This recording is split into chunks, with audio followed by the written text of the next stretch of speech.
देखो, जब भी कोई सिविल इंजीनियर कॉलेज से निकलता है तो ऐसे फ्रेशर आप देखेंगे तो 80% आपके जो सिविल इंजीनियर्स होते हैं वो आपके साइट एग्जीक्यूशन में काम कर रहे होते हैं। बाकी के जो इंजीनियर्स हैं वो अलग अलग फील्ड में आपके इन्वॉल्व हो जाते हैं।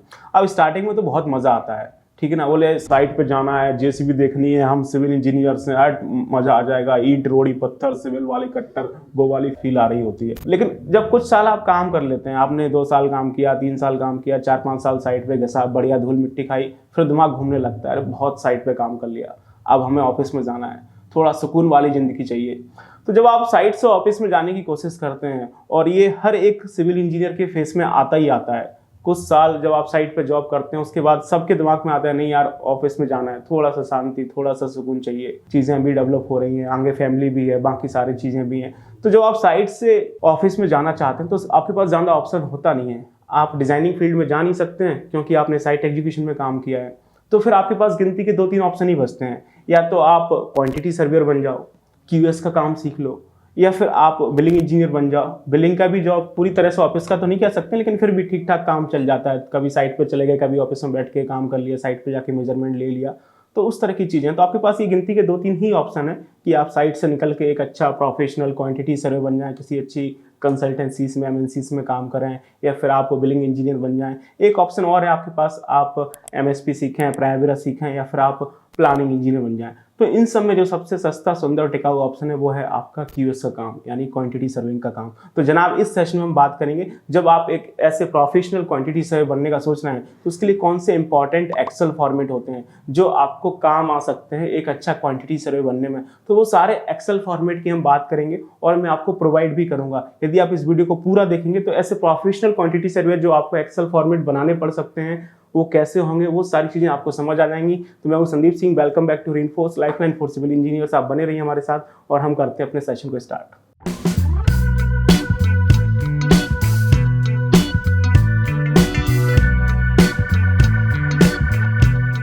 अब ऐसे प्रोफेशनल क्वांटिटी सर्वेयर हमारा काम क्या होता है, क्वांटिटी टेक ऑफ करनी होती है।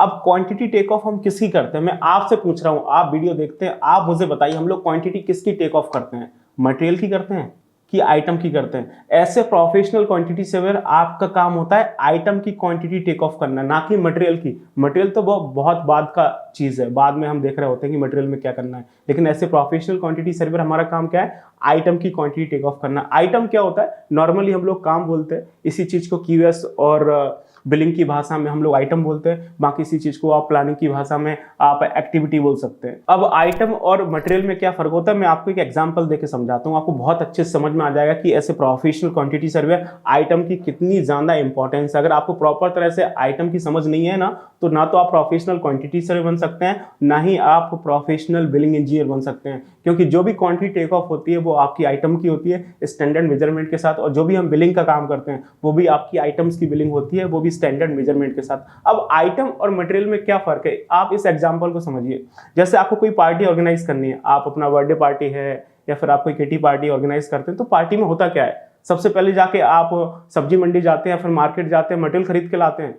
नहीं, हम कोई पार्टी ऑर्गेनाइज करते हैं तो सबसे पहले क्या करते हैं, अपना मेन्यू डिसाइड करते हैं कि हमें स्टार्टर में क्या चाहिए, मेन कोर्स में क्या चाहिए, कि हमें डेजर्ट में क्या चाहिए। तो सबसे पहले आपका मेन्यू डिसाइड होता है, यानी सबसे पहले आपके आइटम डिसाइड हो रहे हैं कि हमें क्या क्या चाहिए। उसके बाद हम क्वांटिटी डिसाइड करते हैं कि जो हम पार्टी ऑर्गेनाइज कर रहे हैं उस पार्टी में कितने गेस्ट आने वाले हैं, 50 लोग आने वाले हैं, 100 लोग आने वाले हैं, कि 200 लोग आने वाले हैं। फिर उस आपके मेन्यू के हिसाब से कितने गेस्ट आने वाले हैं उसके हिसाब से, उसके बाद जाके फिर हम मार्केट जाते हैं, फिर हम अपना रॉ मटेरियल लेके आते हैं कि हमें इतना पनीर चाहिए या फिर इतना चिकन चाहिए या फिर इतना ये रॉ मटेरियल चाहिए, तब जाके चीज़ें आ रही होती हैं। ऐसा नहीं कि मार्केट गए सीधा रॉ मटेरियल भर लाए, बाद में देखेंगे क्या होने वाला है। नहीं नहीं नहीं, पहले हम प्रॉपर अपना मेन्यू डिसाइड करते हैं, नंबर ऑफ गेस्ट डिसाइड करते हैं, उसके बाद हम अपना रॉ मटेरियल लेके आ रहे होते हैं। सेम चीज़ आपकी ऐसे प्रोफेशनल क्वांटिटी सर्वेयर हो रही होती है। हम ऐसे प्रोफेशनल क्वांटिटी सर्वेयर ये जस्टिफाई करते हैं कि जो प्रोजेक्ट हम करने जा रहे हैं, जिस प्रोजेक्ट के बारे में हम सोच रहे हैं, उस प्रोजेक्ट को कंप्लीट करने के लिए क्या क्या काम करना पड़ेगा, तो डेट इज योर आइटम। जैसे आपका अर्थवर्क है तो अर्थवर्क क्या है, आपका प्रॉपर आइटम है। आपका पीसीसी वर्क है तो पीसीसी वर्क क्या है, प्रॉपर आपका आइटम है। अब पीसीसी में जो आपका सीमेंट लग रहा है, सैंड लग रहा है, एग्रीगेट लग रहा है, जो पानी वगैरह डाल रहा है, वो सब क्या है, आपका मटेरियल है। इसी सेम तरह से आपका आरसीसी वर्क होता है। तो पूरे आप बिल्डिंग प्रोजेक्ट्स में देखेंगे तो आरसीसी में 2 आइटम बनते हैं, एक आपका below the plinth level meter cube में जाता है, और एक आपका अबव द प्लिंथ लेवल आपका मीटर क्यूब में जाता है। बाकी कंक्रीट की ग्रेड के हिसाब से, ड्राइंग के रिक्वायरमेंट के हिसाब से, प्रोजेक्ट के रिक्वायरमेंट के हिसाब से चीज़ें बदल भी सकती है। मोटा मोटी 2 आइटम बनेंगे।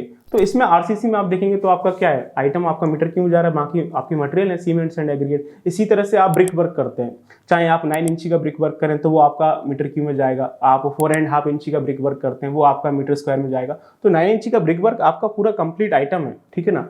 अब उसमें आपका जो ब्रिक लग रहा है, जो मोटर लग रहा है, जो सीमेंट सैंड लग रहा है, वो क्या है, आपका मटेरियल है। तो अभी आपको समझ में आया कि आपका आइटम और मटेरियल में क्या फर्क होता है, ठीक है ना। आपने कढ़ाई चिकन बनाया तो कढ़ाई चिकन क्या है, कंप्लीट आइटम है। अब उसके अंदर रॉ मटेरियल में आपका चिकन लग रहा है, बाकी धनिया मिर्चा टमाटर जो भी है वो सब लग रहा है, वो सब क्या है, आपके मटेरियल में। समझ पा रहे हैं ना मैं क्या कह रहा हूँ।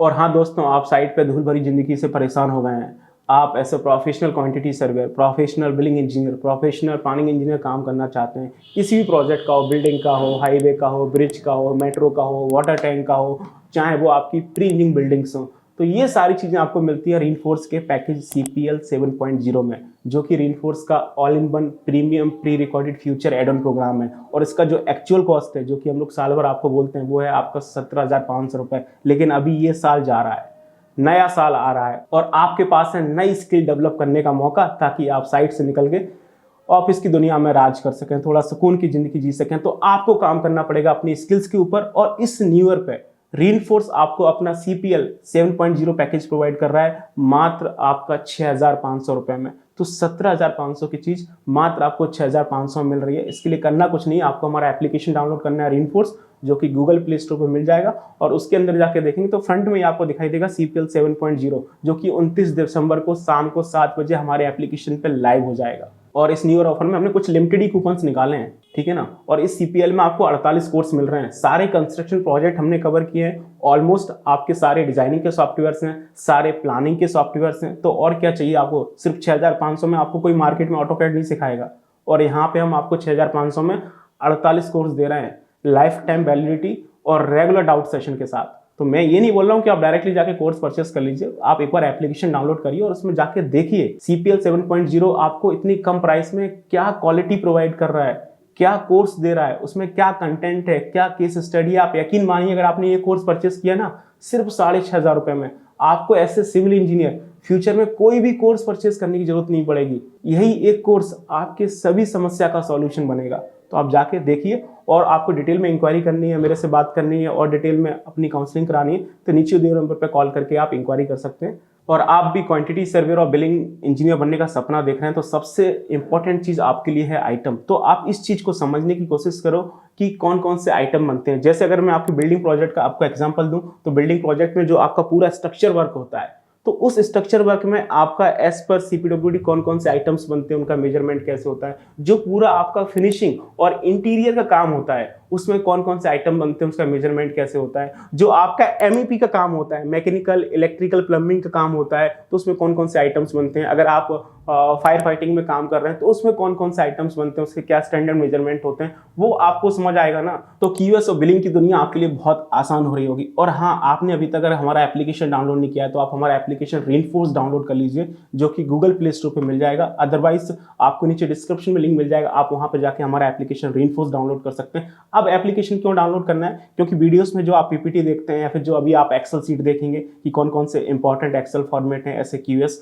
क्वांटिटी सर्वेयर, वो सब चीजें हमारे एप्लीकेशन पे आपको फ्री कंटेंट में मिल जाएंगी। आप वहां से डाउनलोड करके उन सबको इस्तेमाल कर सकते हैं, इसलिए आपको एप्लीकेशन डाउनलोड करना है। तो जब आप एक प्रोजेक्ट को देखोगे तो उसको हमने 3 पार्ट में डिवाइड किया था। पूरा आपका स्ट्रक्चर वर्क था, आपका पूरा फिनिशिंग और इंटीरियर का काम था, और आपका MEP का काम था, फायर फाइटिंग का काम था। तो इन सब में आपको प्रॉपर आइटम की समझ चाहिए। बाकी आपको आइटम की समझ होगी, लेकिन किस प्रोजेक्ट में किस तरह के आइटम्स बनेंगे वो डिपेंड करता है उसकी ड्राइंग के ऊपर। तो ऐसे प्रोफेशनल क्वांटिटी सर्वेयर जो आप किसी कंपनी में काम करेंगे, तो वो कंपनी वाले आपको प्रॉपर ड्राइंग्स वगैरह प्रोवाइड करेंगे। आपकी सारी ऑटोकैड वगैरह में हार्ड कॉपी सॉफ्ट कॉपी जो भी है, वो आपको सारी ड्राइंग्स वगैरह मिलेंगी। तो उन ड्राइंग्स को समझना है, एनालिसिस करना है, और उसके हिसाब से देखना है कि इस प्रोजेक्ट में क्या क्या पॉसिबल आइटम्स बन सकते हैं। उसके बाद फिर क्वांटिटी टेक ऑफ की बारी आती है।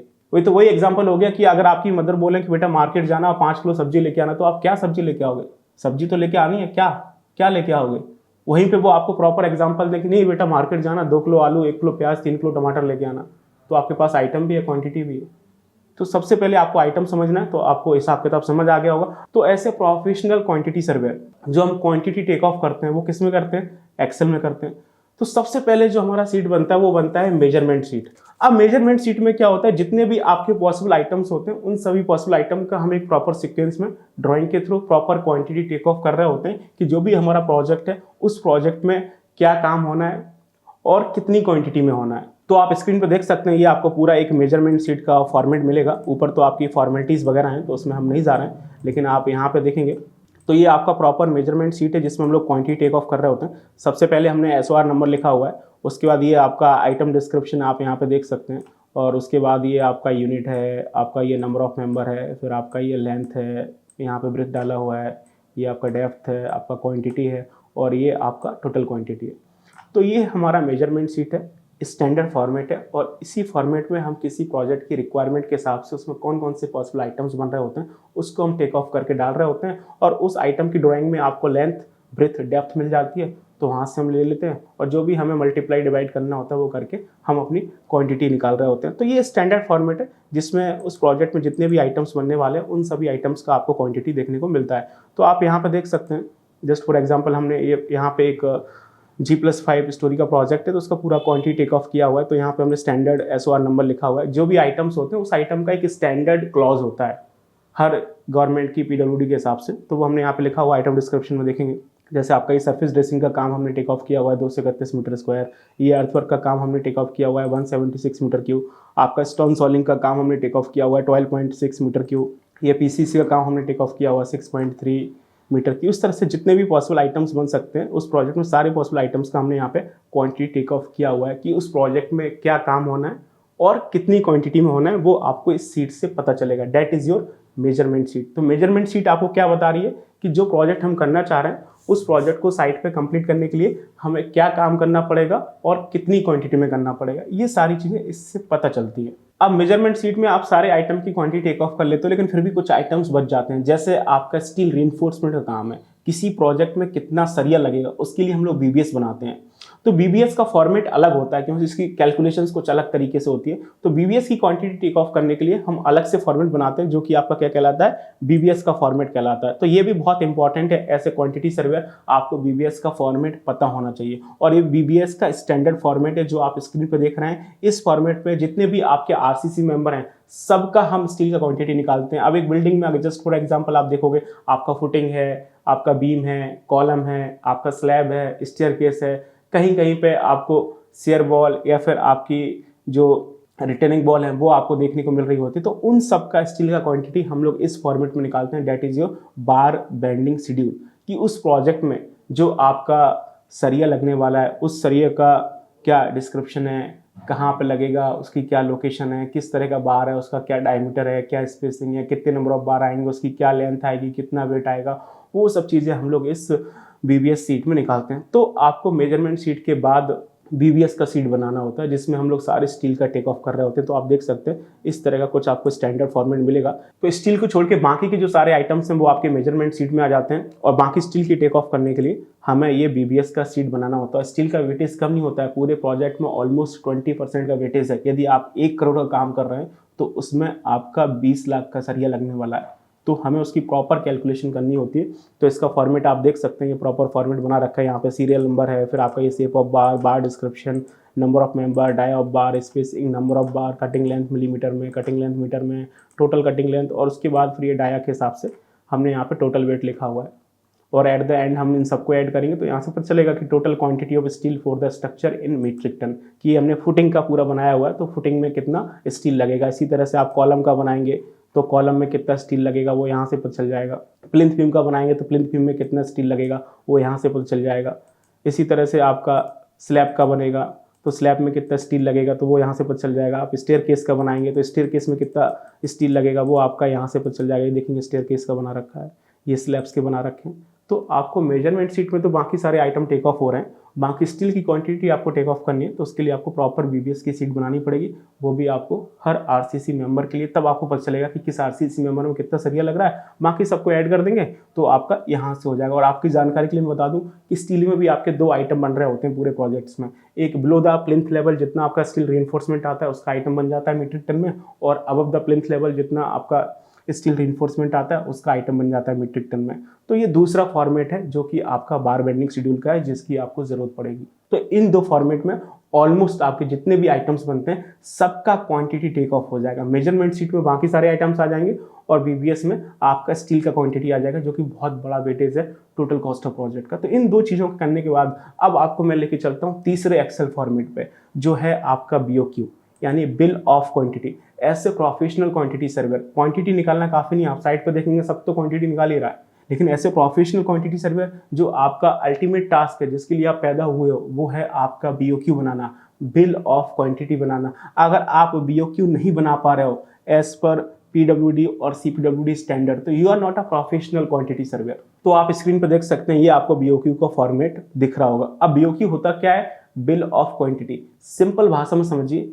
बहुत ही इंपॉर्टेंट डॉक्यूमेंट है जिसमें सारा काम यानी सारे आइटम एक प्रॉपर सीक्वेंस में लिखे होते हैं, पूरे स्पेसिफिकेशन और क्वालिटी के साथ, कि जो आपका क्लाइंट है वो कॉन्ट्रैक्टर से साइट पे क्या काम कराना चाहता है, उस काम के क्या स्पेसिफिकेशंस हैं, उस काम की क्या क्वांटिटी है, उस काम का क्या रेट है, वो सारी चीज़ें बीओक्यू में लिखी होती हैं। यानी उस पूरे प्रोजेक्ट को हम समराइज कर रहे होते हैं बीओक्यू में। जो भी हमने आपका मेजरमेंट शीट बनाया, जो भी हमने बीबीएस के शीट्स बनाए, जितने भी हमने उस प्रोजेक्ट में आइटम टेक ऑफ किए ड्राइंग के थ्रू, उन सबको समराइज करके पूरे प्रोजेक्ट का हमें एक फाइनेंशियल रिपोर्ट बनाना होता है। दैट इज योर बीओक्यू, जो आपको बता रहा होता है कि उस प्रोजेक्ट में क्या काम करना है, कितनी क्वांटिटी में करना है। अदरवाइज कॉन्ट्रैक्टर साइड पे क्या करेगा? घास छिलेगा गया। कॉन्ट्रैक्टर साइड पे क्या करेगा? जो बीओक्यू में लिखा है। और इसी बीओक्यू से हमें पता चलता है कि उस प्रोजेक्ट में टोटल कितना पैसा लगने वाला है। तो इसकी इतनी इंपॉर्टेंस है कि बिना बीओक्यू के आपका कोई भी गवर्नमेंट टेंडर रिलीज नहीं कर सकता है। मैं आपको इस बात की गारंटी दे सकता हूँ। जब भी कोई गवर्नमेंट आपका टेंडर रिलीज करती है तो आपके डीपीआर वगैरह बनते हैं, डिटेल प्रोजेक्ट रिपोर्ट्स वगैरह बनती है, तो उसमें बीओक्यू सबसे मेन पार्ट होता है, जिसके बिहाफ पे आपकी गवर्नमेंट टेंडर रिलीज करते हैं। बीओक्यू के बिना ना तो गवर्नमेंट टेंडर रिलीज कर सकती है, ना ही आप अगर ऐसे बिलिंग इंजीनियर काम कर रहे हैं तो आप बिल भी नहीं बना सकते, क्योंकि पता ही नहीं चलेगा कि क्या काम होना है, किस रेट से होना है, कैसे बिल बनाओगे।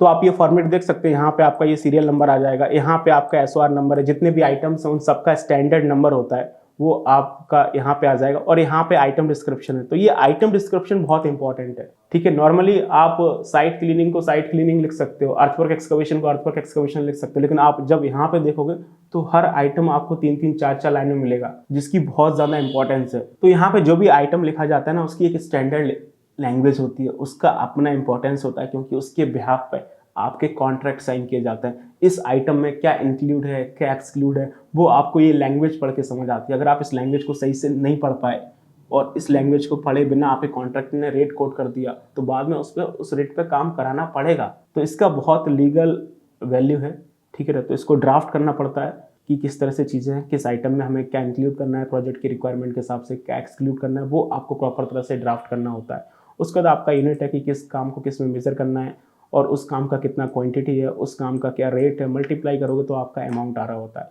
तो उस प्रोजेक्ट में जितने भी पॉसिबल आइटम्स बनते हैं उन सबको हम लोग यहाँ पे समराइज करके ये डाल रहे होते हैं, और एट द एंड आप सबको ऐड करोगे तो आपका टोटल कॉस्ट ऑफ प्रोजेक्ट आएगा, जो कि करीब 47 लाख आ रहा है, सिर्फ स्ट्रक्चर वर्क का है। तो ये आपका बीओक्यू है, जो कि ऐसे प्रोफेशनल क्वांटिटी सर्वर आपका अल्टीमेट गोल है कि आप इसको बनाना सीखें, क्योंकि आप इसी के लिए पैदा हुए हैं। तो आई होप आपको समझ में आया हो कि ऐसे प्रोफेशनल क्वांटिटी सर्वर आपको क्या रिक्वायरमेंट है, कौन कौन से एक्सेल फॉर्मेट्स लगते हैं, उसमें हम लोग क्या टेक ऑफ कर रहे होते हैं, किस तरह से चीज़ें हो रही होती हैं। और आप इस तरह को और वीडियो देखना चाहते हैं, किस टॉपिक पर वीडियो देखना चाहते हैं, वो आप मुझे कमेंट करके बताइए। और ये वीडियो आपको अच्छा लगा हो तो आप इसे लाइक करिए, अपने फ्रेंड्स के साथ शेयर करिए। बाकी मिलते हैं नेक्स्ट वीडियो में। Till then keep learning, keep exploring. Thank you so much.